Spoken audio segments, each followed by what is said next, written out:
One TV Patrol. Seguridad sa kapistahan sa Patron Senior Santo Niño sa lungsod sa Clarin, di paniguro. Anong detalye ni Janiton? Padayon ang kadasig o kaaktibo sa kagamanang lokal sa lungsod sa Clarin aron masiguro ang kaluwasan sa mga partisipante o mga bisita taliwala nga kasulugan kini sa simbahan sa kapistahan sa Patron Senior Santo Niño Enero 15. Matud pa ni Clarin Municipal Waste Reduction and Management Office Head Carmelito Hiray, sulod sa dugayng panahon, wala maputol ang panagdugtong sa mga lokal opisyal sa Clarin o sa simbahan alang sa reliyosong kalihukan.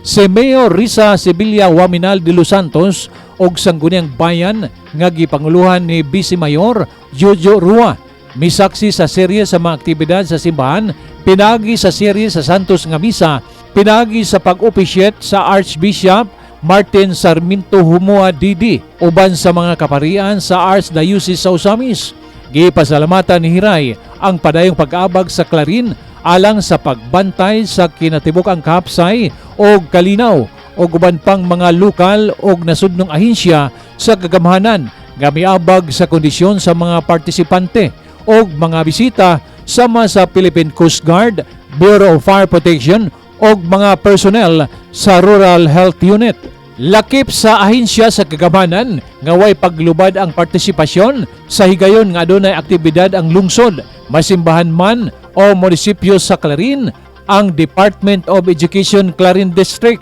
nga may presentar sa ilang field demonstration. Hapsay og malinawon usab nga napadayag sa mga deboto sa Senior Santo Niño ang sinulog dance gikan sa alas 2 sa hapon hangtod sa alas 12 sa tungang gabi. Atol sa itong pagsaulo sa kapistahan sa ato ang Mala Senior Santo Niño,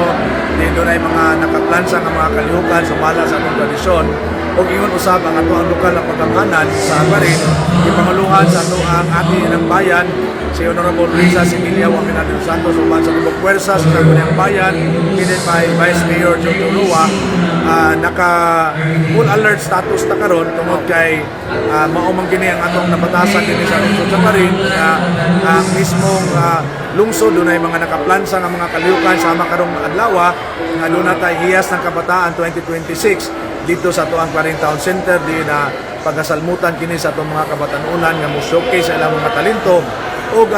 ugma po na doon na kitay pagayon sa mga civic parade nga pagasalmutan usab sa tanan nato ang mga empleyado ingon ang atong mga local ug national agency, atong mga CSOs, non-government organization, mga fraternities ug uban pa. Apil ang puwersa sa ato ang Department of Education kay human sa mga civic parade sa may alauna sa hapon isunod dayon ato ang field demonstration sa 8 kabuok nga mga interzone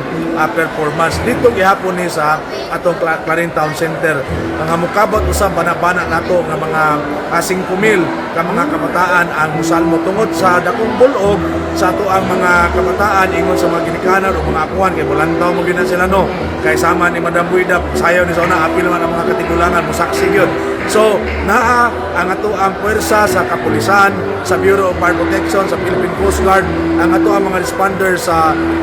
Local Disaster Resolution Office, ang atong medical team sa Rural Health Unit,